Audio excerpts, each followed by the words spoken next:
90% of drivers think they're driving safely, until an unexpected situation happens in the blink of an eye. Skidding, loss of control, or a sudden hard brake on a slippery surface, all of it can turn a normal trip into a disaster. But the good news is, defensive driving skills can help you avoid that. These aren't textbook tips. They're 13 real-world secrets to stay in control in any situation, from thick fog and icy roads to careless drivers right next to you. Safe driving isn't just luck.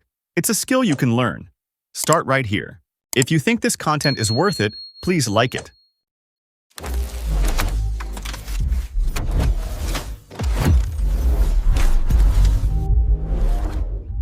13. Slow down in winter. One of the most common mistakes when winter hits is keeping the same speed as in summer. But when the road is frozen or covered in snow, everything changes. Traction drops, tires harden, and the vehicle's response slows down noticeably. A brake at 60 miles per hour can make the car slide an extra dozen feet, enough to cause a collision you can't avoid. Many people put too much faith in technology like ABS or 4WD, thinking that just having those systems means they're safe. In reality, they only assist. They can't overcome the laws of physics. When temperatures drop, the road surface becomes like a sheet of glass, and no matter how advanced the tires are, they can't grip firmly. A slight turn or a sudden brake can make the car spin in an instant. The simple rule: cut your normal speed in half on slippery or snowy roads. If you usually drive at 70 miles per hour, stay around 35.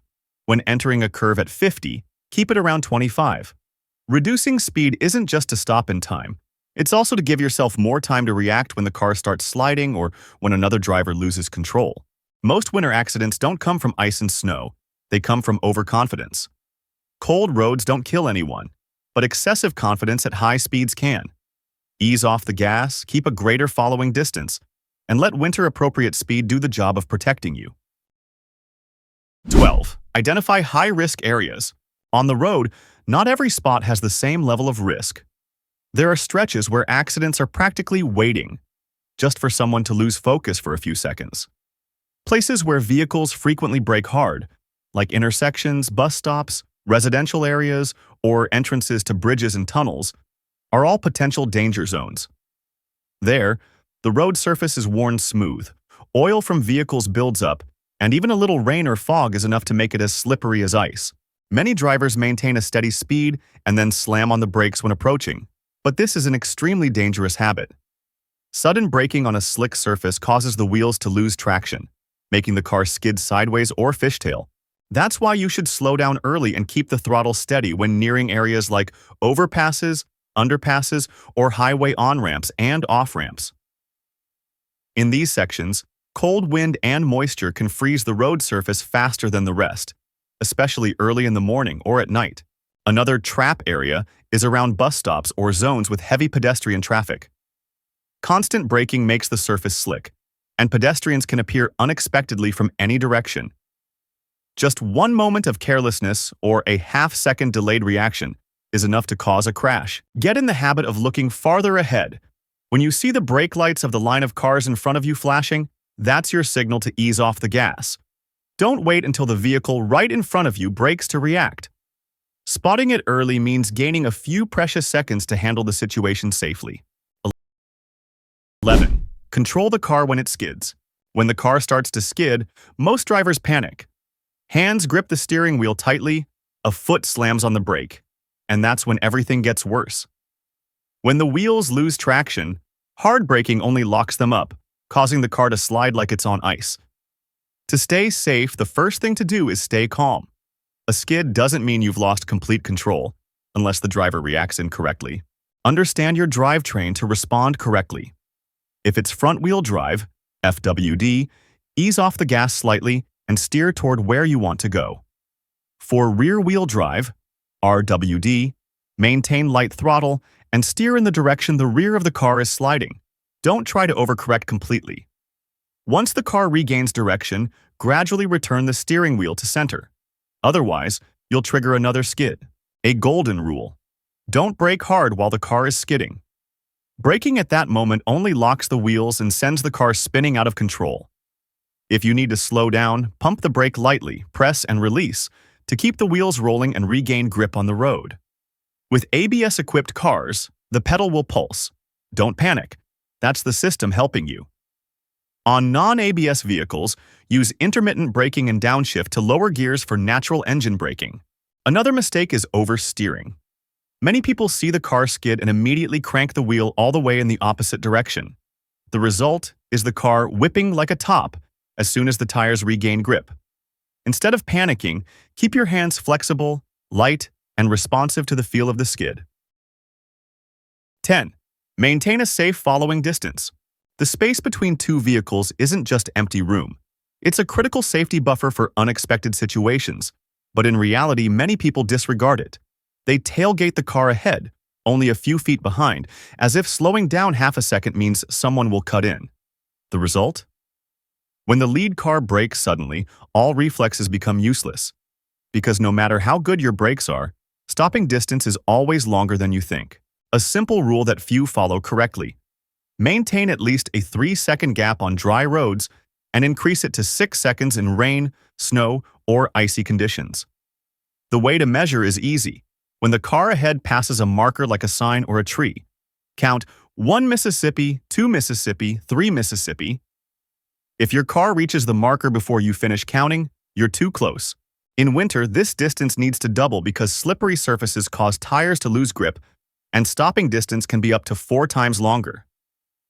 Many chain reaction crashes on highways happen simply because everyone is following too closely, with no time to react when the first car loses control. The key is not to worry about other cars cutting in. If someone merges in front, ease off the gas slightly and re-establish a new safe gap. Fighting for a few feet of space won't get you there any faster, but it could cost you your car, or worse, your life. 9. Use the clutch and brake correctly in cold weather. When temperatures drop, the road gets cold and tires harden. Just one wrong move is enough to lose control of the car. Many people have the habit of pressing the clutch and brake at the same time whenever they need to slow down. It sounds harmless, but in cold conditions, that's the perfect recipe for a long skid. When all 4 wheels lock up, the car loses traction and starts sliding like it's on ice. Instead of pressing both at once, let the brake do its job first. Keep your foot off the clutch and wait for the speed to drop gradually, then press the clutch to downshift. When braking, press lightly and evenly. Never stomp suddenly.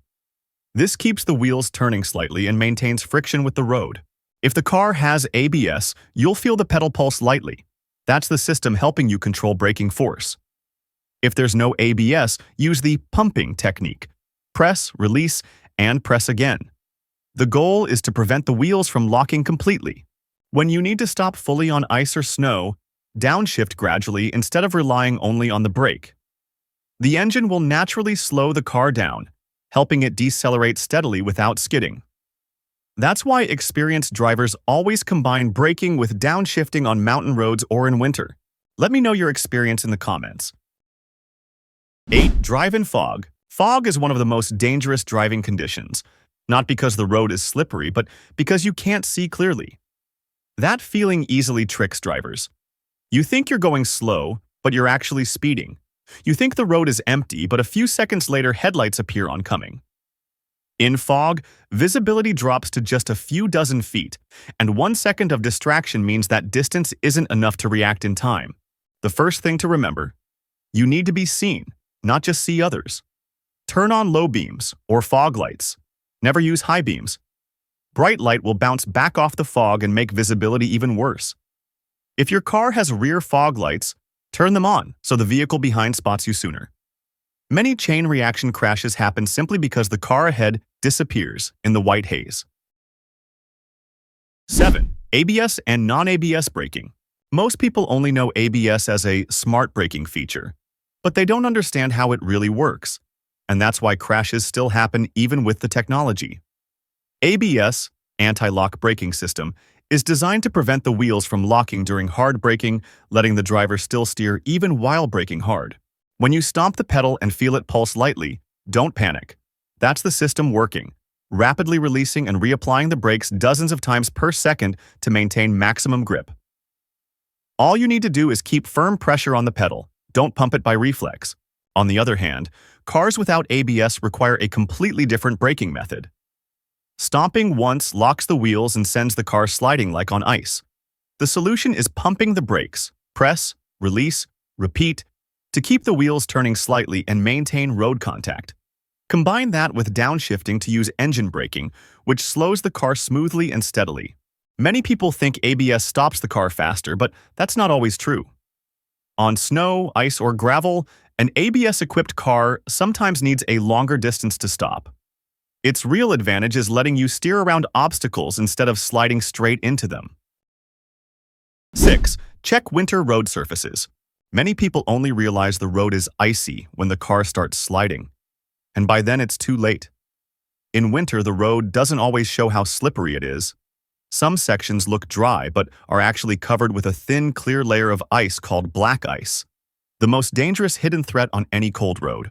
The simplest way to check is to test traction. When you first leave home, find a quiet stretch, lightly brake, and feel the response. If the car stops smoothly, the surface is fine. But if the wheels slip even a little or the car doesn't slow as usual, the road is cold and slick. Slow down and keep extra distance. In reality, once the road temperature drops below 32 degrees Celsius, tire grip drops significantly, even if you don't see snow or ice. 5. Keep all 4 tires on the same surface. It sounds simple, but keeping all 4 tires on the same type of surface is extremely important when driving in winter. Imagine one side of the tires on snow and the other on ice. Uneven grip makes the car pull to one side or spin sideways. Just a slightly heavy foot on the gas or brake, and the car can lose direction instantly. Many people don't realize this when passing mixed surfaces. One side dry, the other slippery. The car starts to twist because the tires with good grip pull, while the others slide. The result is the car spinning sideways or fishtailing before the driver can react. In that situation, steering hard or slamming the brakes only makes things worse. The best way to handle it is to drive straight and avoid having the tires on 2 different surfaces. When you see patches of snow, ice, or water ahead, gently adjust the steering wheel so all 4 tires stay on the same surface. No need to swerve hard, just keep them aligned so grip is even. 4. Pick a side when driving in deep ruts. Deep ruts on the road, especially after heavy rain or melting snow, are something many drivers ignore until the car gets pulled and slides like someone is yanking it. The cause is the 2 tires rolling on different surfaces, creating unbalanced friction. One side grips, the other slips, and the whole body twists in an instant. When you hit deep ruts, most people's first instinct is to grip the wheel tight and force the car to stay in the middle. But that's the most common mistake. When the car is centered in the rut, both sides of the tires get grabbed constantly, making the car bounce, unstable, and hard to control. The right way is to pick one side, usually the inside or the higher edge of the rut. When the tires press against one wall of the rut, the car gets a stable anchor and reduces side-to-side shaking. Never try to climb out of the rut at high speed. The tires have to cross slippery mud or ice at the edge and can easily lose grip and slide sideways. If you need to get out, slow down gradually, keep the wheel straight, and gently steer out only when speed is under 10 miles per hour. 3. Use higher gears on slippery roads. When the road is slippery from ice or snow, many people instinctively do the opposite. Downshift to a lower gear for more control. But that's the mistake that makes tires lose grip. In low gear, the engine sends more torque to the wheels, creating stronger pull, and just a little extra gas makes the tires spin instantly. On slick surfaces, what you need most isn't power, it's smoothness and consistency. And the easiest way to get that is to use a higher gear than normal. For example, if you normally start in first gear, on ice or deep snow, start in second, if the car allows. Higher gears reduce torque, so the wheels turn slower and are less likely to break traction. When accelerating, don't shift suddenly. Ease onto the gas gently, wait for stable movement, then shift to the next gear. Many modern cars have snow mode or winter mode, which essentially starts in a higher gear and controls wheel slip automatically. If your car has it, turn it on as soon as you see the snowflake icon on the dash or notice slippery conditions. 2. Always have an emergency plan. No one leaves home thinking they'll get in a crash today. But in reality, danger always comes unexpectedly, and the ones who survive are usually the ones prepared ahead of time. Safe driving isn't just about steering skills, it's about knowing exactly what to do when things go out of control. An emergency plan doesn't have to be complicated, it starts with knowing how you'll react. When the car ahead slams on the brakes, when your tires skid, or when another driver loses control, do you already have an escape route? Always keep a safety bubble around your car, enough space to swerve to the next lane, back off, or pull to the shoulder. If you're driving with no room around you, you're driving trapped, and one sudden brake means there's nowhere to go. 1. Use technology wisely. Cars today are smarter than ever, but that doesn't mean drivers automatically become safer. Technology can save you, but it can also make you overconfident and dependent if you don't understand how to use it. The difference is whether you treat it as a helpful tool or let it replace your own awareness. Start with the basics. Many people forget to check tire pressure, oil changes, or maintenance, but your phone can do it for you. A maintenance reminder app, brake check schedule, or seasonal tire swap alert helps you never miss the small things that matter most. Set a reminder to switch to winter tires in October so when the first snow falls, your car is ready. Also, collision warnings, lane keeping assist, or automatic emergency braking only work well when you know their limits. They don't replace the driver, they just help you react faster. A 360-degree camera or backup sensors are convenient, but don't take your eyes off the mirrors or surroundings. Even a leaf stuck on a sensor can blind the system for a few seconds. Defensive driving isn't a skill for someone special, it's a habit every driver should have. Each small tip today could be the reason you and your loved ones get home safe tomorrow. Start looking farther ahead, keep greater distance, brake lighter, and drive calmer. The car can help, but your proactive awareness and alertness are the most important safety system. Don't miss the next video. Subscribe to the channel now.